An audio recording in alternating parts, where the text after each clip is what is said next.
नमस्कार, मैं हूं अंकुर और आप देख रहे हैं सत्य हिंदी का न्यूज बुलेटिन। एक नजर अब तक की सुर्खियों पर। पाकिस्तान के सेना प्रमुख आसिम मुनीर ने एक बार फिर भारत और कश्मीर को लेकर विवादास्पद बयान दिया है।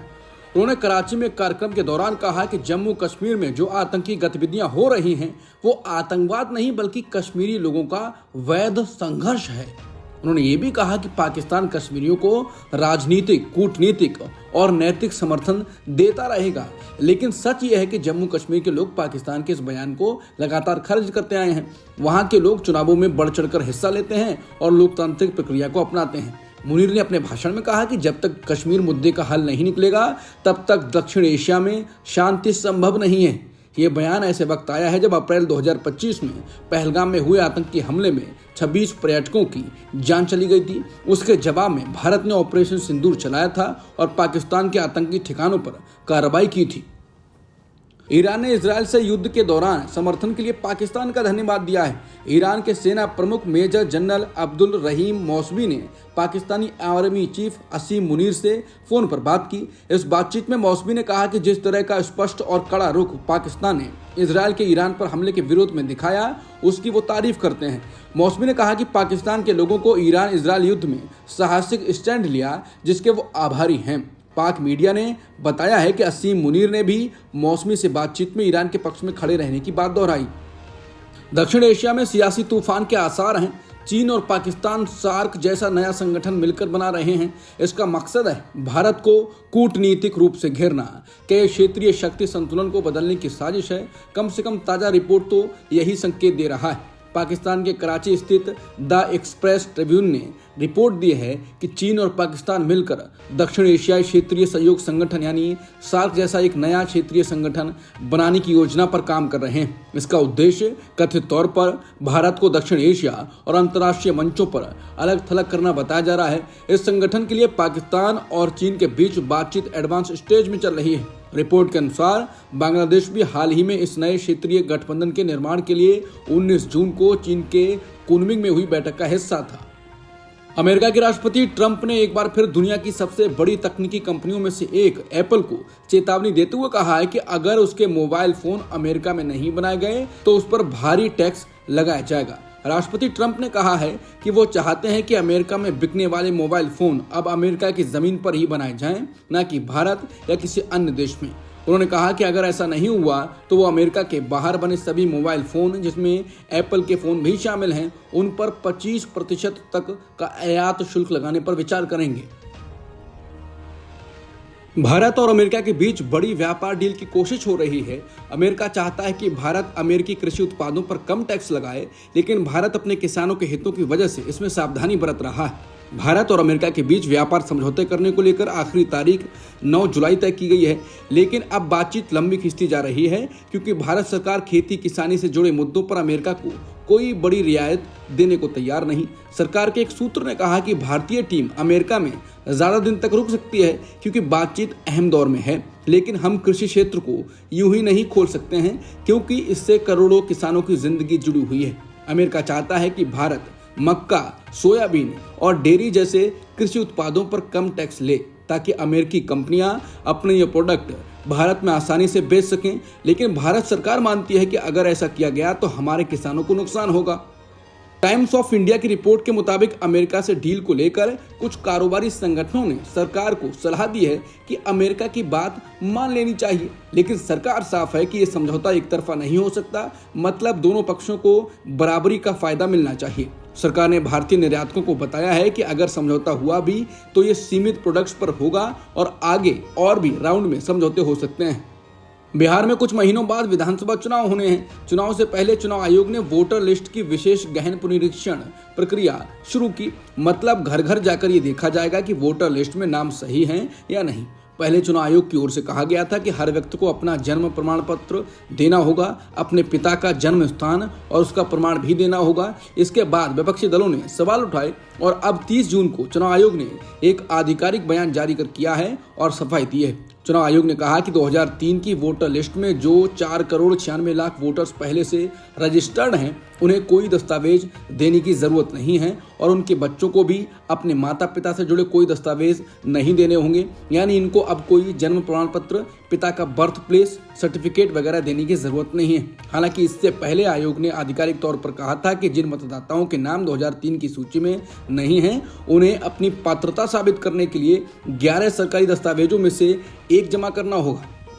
30 जून 2025 को कोलकाता में एक लॉ कॉलेज की छात्रा के साथ हुए गैंगरेप मामले ने पूरे शहर को हिलाकर रख दिया है। इस मामले में अब तक 4 लोगों को गिरफ्तार किया गया है।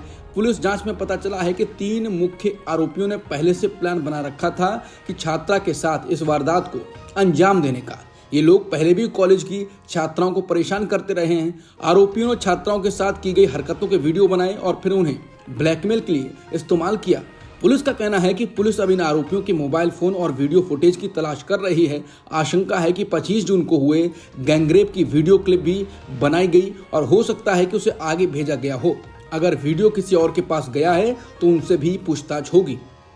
कांग्रेस अध्यक्ष मल्लिकार्जुन खड़गे ने सोमवार को एक बड़ा बयान दिया। उन्होंने कहा कि अगर संविधान की किसी भी बात को छेड़ा जाएगा तो कांग्रेस पार्टी पूरी ताकत के साथ उसका विरोध करेगी। ये बात उन्होंने राष्ट्रीय स्वयंसेवक संघ के महासचिव दत्तात्रेय होसबोले के उस बयान पर कही, जिसमें उन्होंने कहा था कि संविधान की प्रस्तावना में जो धर्मनिरपेक्षता और समाजवाद जैसे शब्द हैं, उन्हें दोबारा सोचना चाहिए, यानी कि उनकी समीक्षा होनी चाहिए। खड़गे ने कहा कि दत्तात्रेय होसबोले मनुस्मृति वाले आदमी हैं, यानी वो आज के समाज में समानता नहीं चाहते, बल्कि वो चाहते हैं कि समाज में अमीर, गरीब और जाति पात का फर्क बना रहे। उन्होंने कहा वो नहीं चाहते कि गरीब और दलित आगे बढ़ें। उन्हें न समाजवाद पसंद है, न धर्मनिरपेक्षता, न आजादी, न समानता और न भाईचारा। खड़गे ने यह भी कहा कि ये केवल होसबोले की राय नहीं है, बल्कि पूरी आरएसएस की सोच यही है। खड़गे ने कहा कि अगर आरएसएस को समाज की भलाई करनी है तो उसे देश से छुआछूत खत्म करने के लिए अपने सारे स्वयंसेवकों को लगाना चाहिए। सिर्फ बातें करने और देश में भ्रम फैलाने से कुछ नहीं होगा।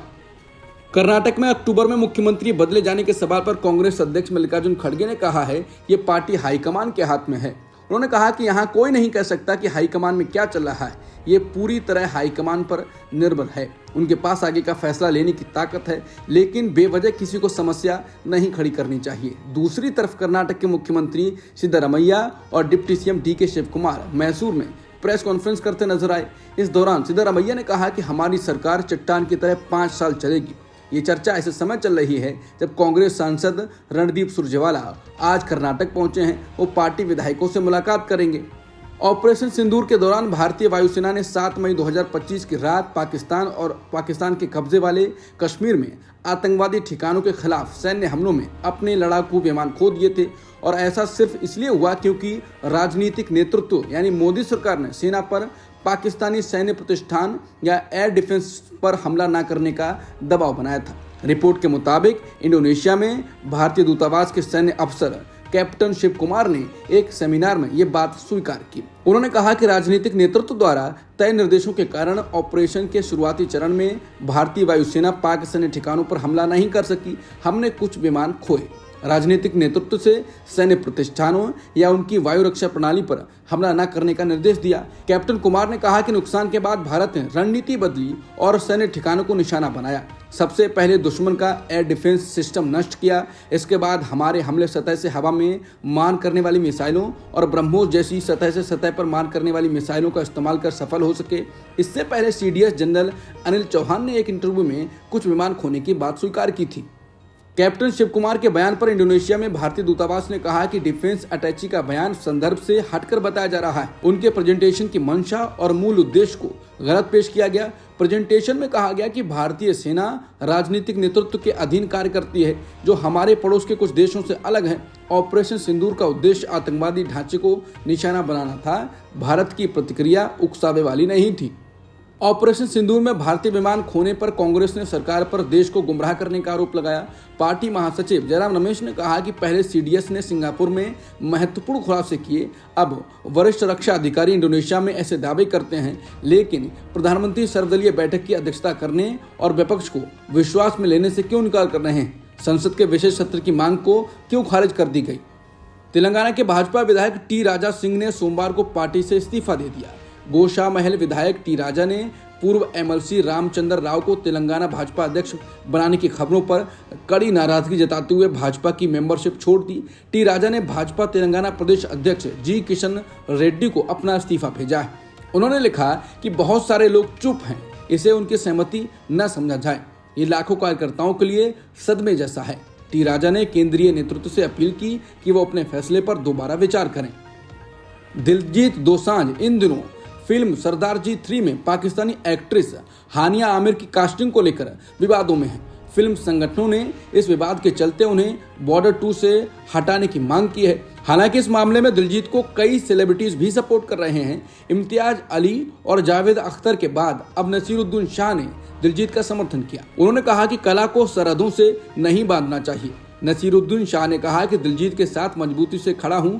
जुमला पार्टी की गंदी चालें चलाने वाला विभाग लंबे समय से उन्हें निशाना बनाने का मौका तलाश रहा था और उन्हें अब लगा कि यह मौका मिल गया है। फिल्म की कास्टिंग का फैसला दिलजीत का नहीं था, वो डायरेक्टर का था, लेकिन डायरेक्टर को कोई नहीं जानता, जबकि दिलजीत पूरी दुनिया में जाना जाता है और उसने कास्टिंग इसलिए स्वीकार की क्योंकि उसका मन जहर नहीं था।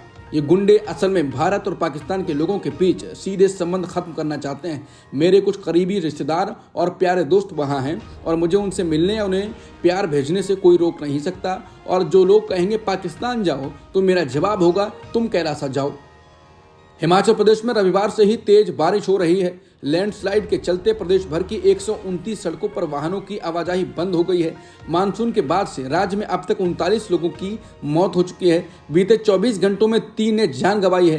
हिमाचल के मंडी कुल्लू नेशनल हाईवे पर थलौट की बुबू जोत टनल के पास सोमवार सुबह लैंडस्लाइड हो गया। इससे टनल के अंदर 5 घंटे तक कई गाड़ियां फंसी रहीं। अलर्ट के चलते आज हिमाचल के 4 जिलों में स्कूल बंद हैं। मौसम विभाग के अनुसार आज 31 राज्यों केंद्र शासित प्रदेशों में बारिश होगी। उत्तराखंड और झारखंड में रेड अलर्ट जारी किया गया है। मध्य प्रदेश, राजस्थान समेत 12 राज्यों में तेज बारिश का ऑरेंज और 17 राज्यों में येलो अलर्ट है। अब तक की खबरों में इतना ही। बाकी खबरों के लिए बने रहिए सत्यहिंदी.com के साथ। नमस्कार।